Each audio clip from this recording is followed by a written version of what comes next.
All right. So, anyways, I was just watching Michael Brooks on TMBS. I like Michael. I think he does have a tendency sometimes to, no, sometimes, uh, maybe a little bit more than sometimes. Uh, but what I do really respect about Michael and the group that he has is that Michael is constantly striving to update his understanding. And yet he still falls into the trap of taking talking points from the deep state, as Michael Brooks would like to use. Uh, I used to buy into some of the deep state stuff, but here's the thing. Uh, the deep state is when you're listening to legacy propaganda media. Deep state is when you're listening to Breitbart. The deep state is when you're listening to Michael Brooks, because or Democracy Now, uh, or to David Dole, uh, or you're listening to the Daily Stormer, or when the Alec, when they put out crap, or CPAC.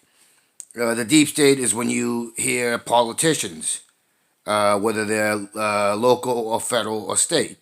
I mean, local, state, or federal. The deep state is when you're listening the uh, to some Harvard professor uh, who's who's talking a lot of sense, but also he has some key things that he kind of throws in there.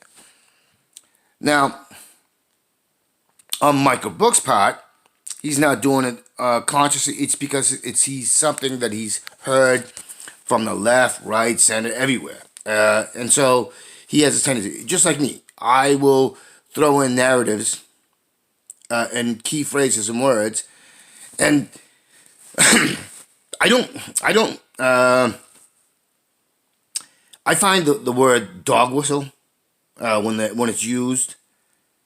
Uh, I have a tendency to scratch my head. I'm like, why the hell, if we are humans and we're supposed to be so much greater than the animals, why the hell are we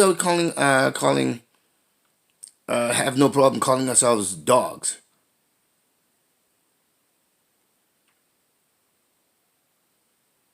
It, anyways, I'm getting off track here.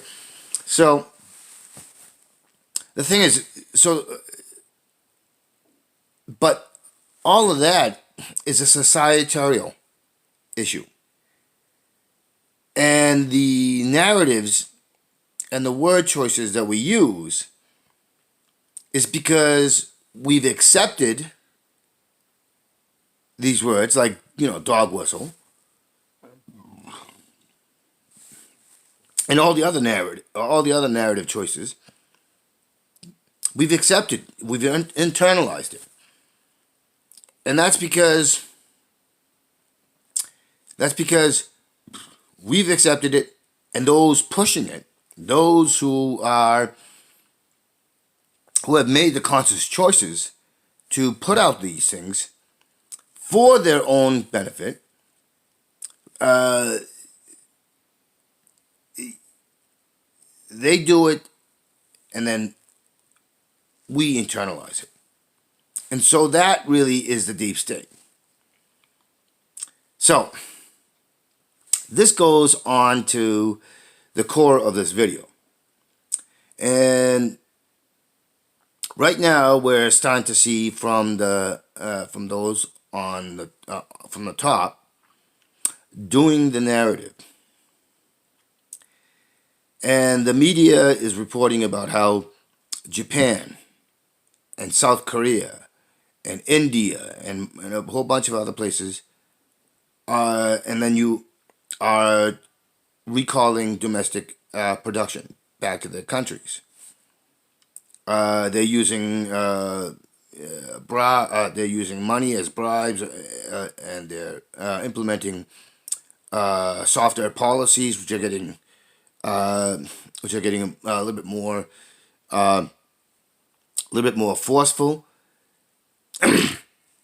And I and just on the pulling back the production ability, manufacturing production ability into a country. That's a good thing because it assures self sufficiency that goes along the lines of thinking into the future and for the security of the domestic public. Now, if we want to talk about if we're going to talk about how it's it's a good thing, but the thing is if you're following, you know that it's going to be a few at the top of the financial and political influence who are going to reap the benefits and who are going to gobble up the production and manufacturing capability. And that works everywhere. Doesn't matter where you live. And that's where policy and having people who are given the privilege to stand to represent the greater public and the policies that they come that they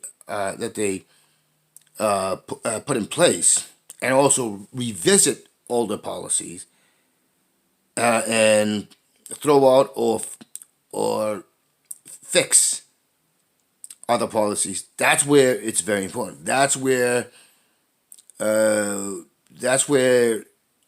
have policymakers and policies that will ensure that when you do have a media, the media will be staffed by intelligent, socially conscious, uh, socially conscious people who will make assessments, balanced assessments of the information they take in, and that will determine the level of how much truth and facts are put out, and what are not truth and fact, what are social and political and economic issues are biased against the general public. So, anyways, keep following me. I have a tendency to not be able to focus and put out in a way that. Anyways, so this is going on, and there are some other variable factors that are happening, along with a lot of what the U.S. and the West in general have been, those at the top have been pushing. And I've talked about it before, the pivot to Asia from the Obama era. And it actually started before Obama. So you have that, and then you got Trump's ramping up, and the Republicans ramping up. Then you have the media ramping this up.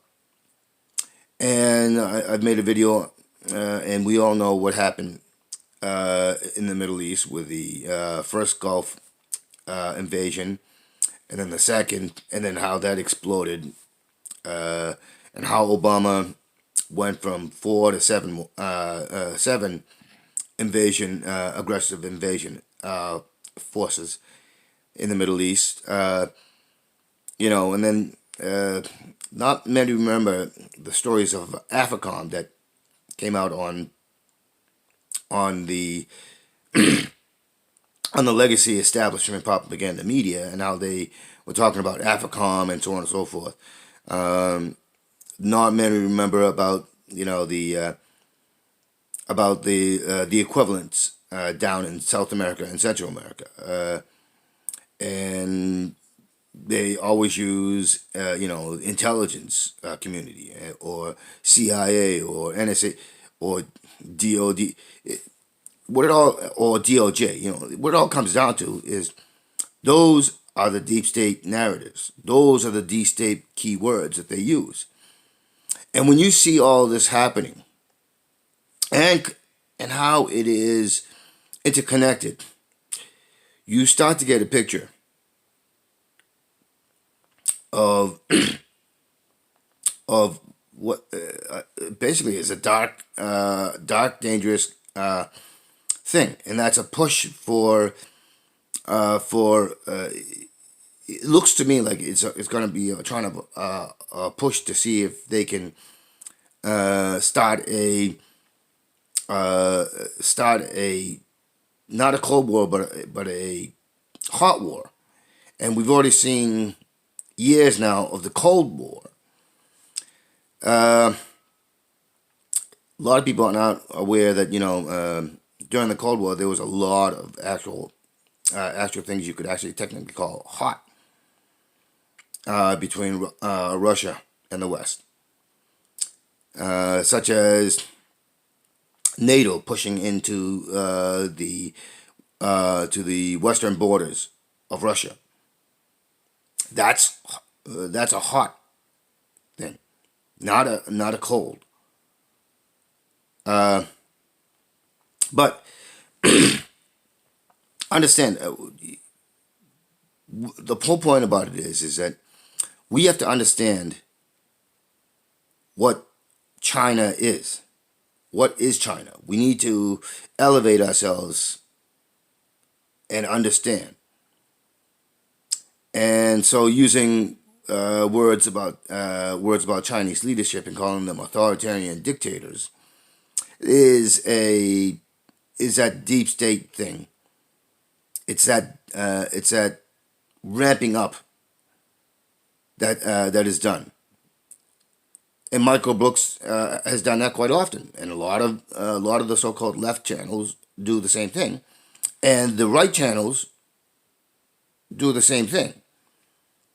They just do it in a more overt and ignorant way, and that's because the people on the top, on the right, push that narrative down, that deep state narrative, and that's how you get it spread.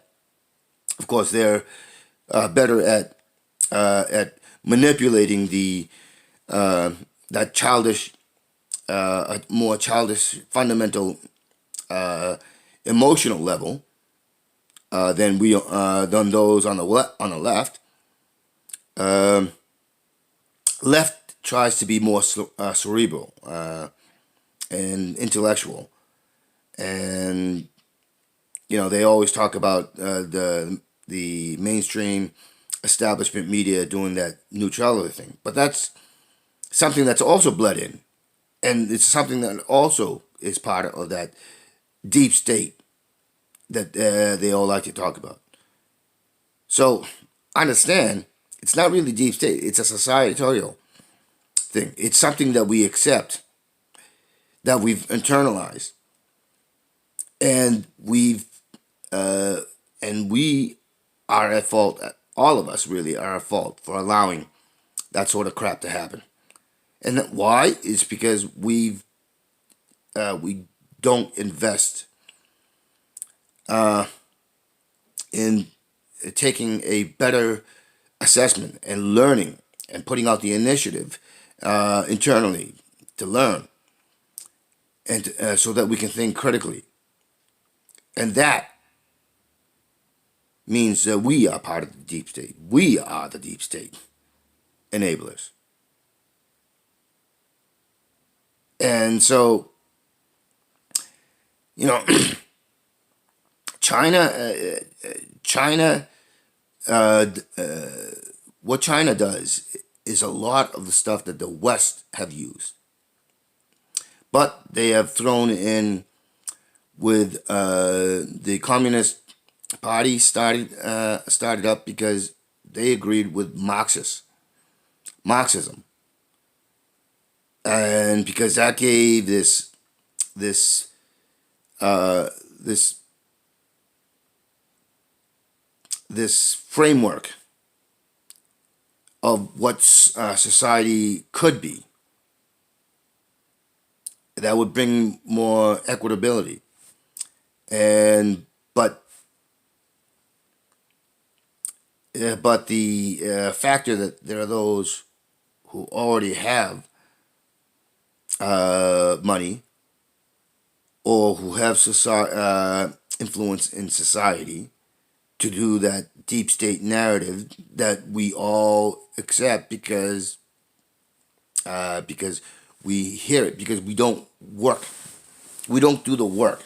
And the work, as I always say, is about working with this and controlling the emotion and evolving and balancing the emotions so that they work in balance to make the spirit that gives us the ability to think clearly, that doesn't allow us to turn to emotional childish childishness, that we throw tantrums and we look for an immediate way to alleviate our the fears that are largely imaginary. So,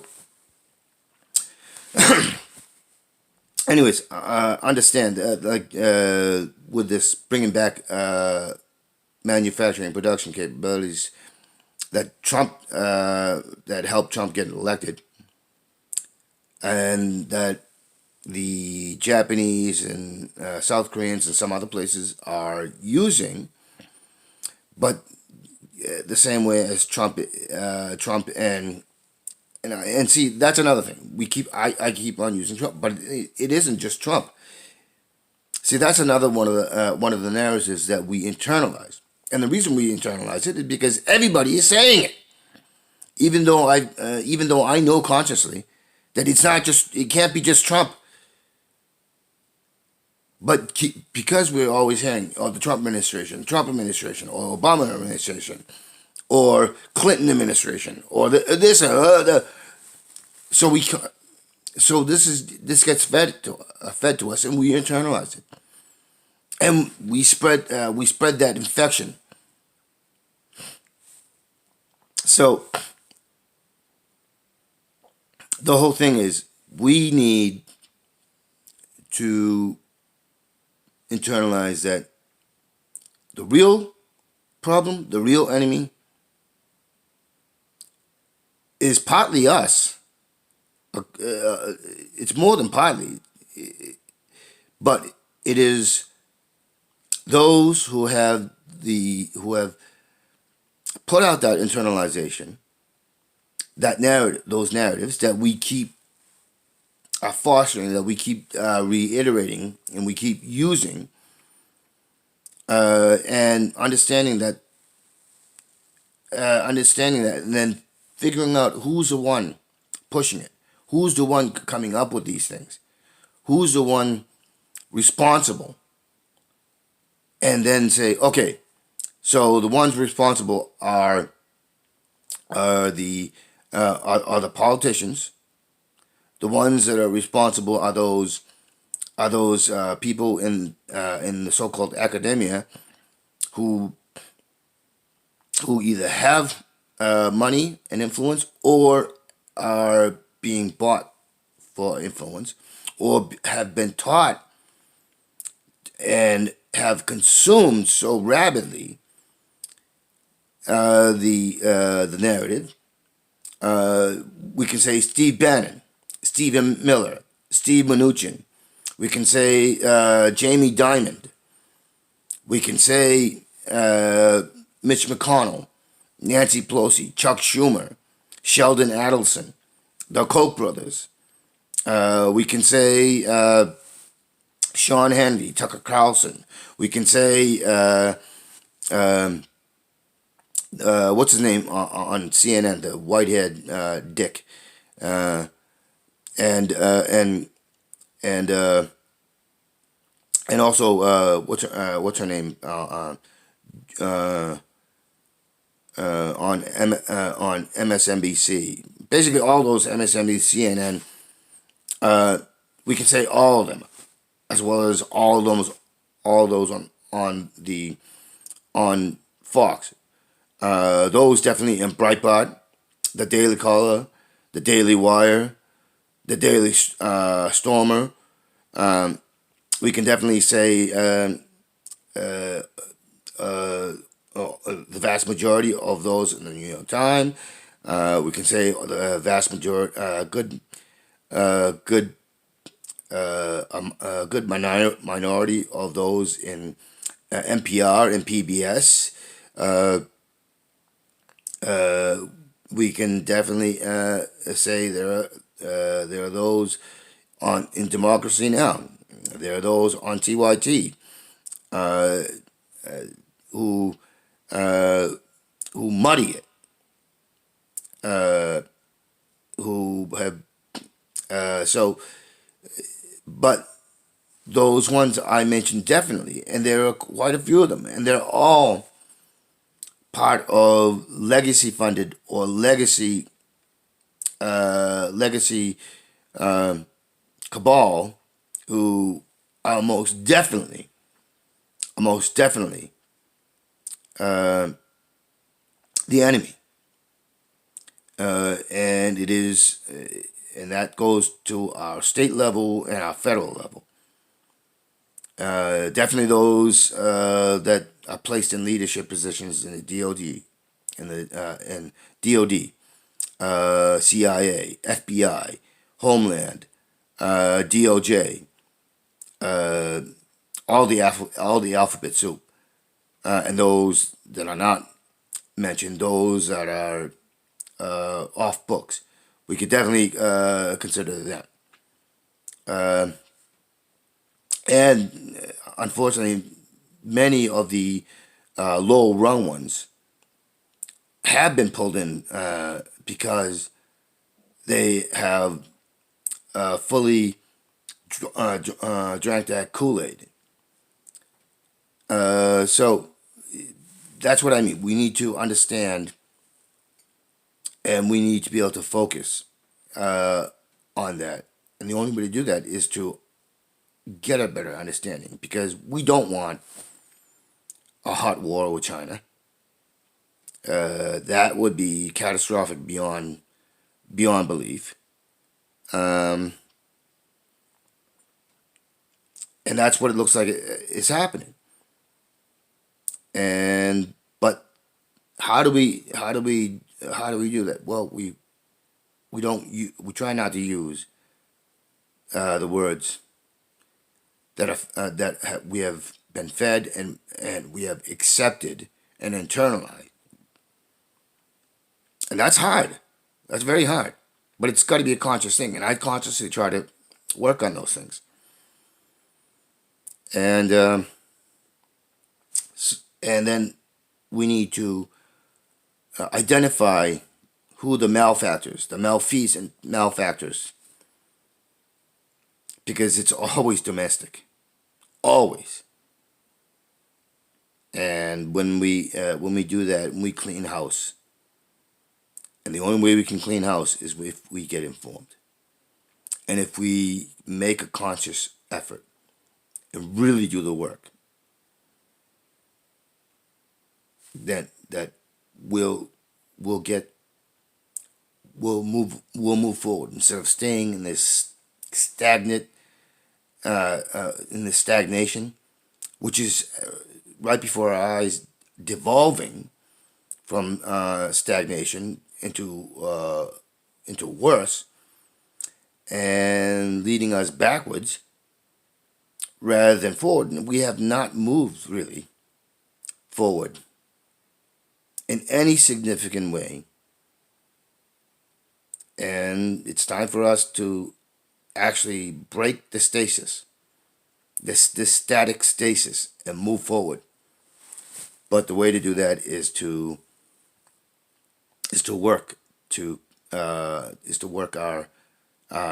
work, to do the work, the real work of thinking and balancing and creating a stronger spiritual. And again, when I talk about spirit, I'm not talking about God. I'm not talking about a soul or any of that. I'm talking about the balance of mind and body, which then gives a better critical control, not control, but balancing that works in conjunction within us, so that we can think clearly, we can see clearly, we can do the critical evaluation, and that is the work I'm talking about.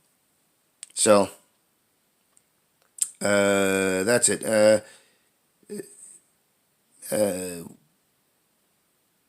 I I stress we should pay close attention right now to China, and that's the whole point of it. I guess I kind of rambling got to the point that I was trying to make in the beginning, and then I hadn't intended to this video to go that long. All right, thanks, bye.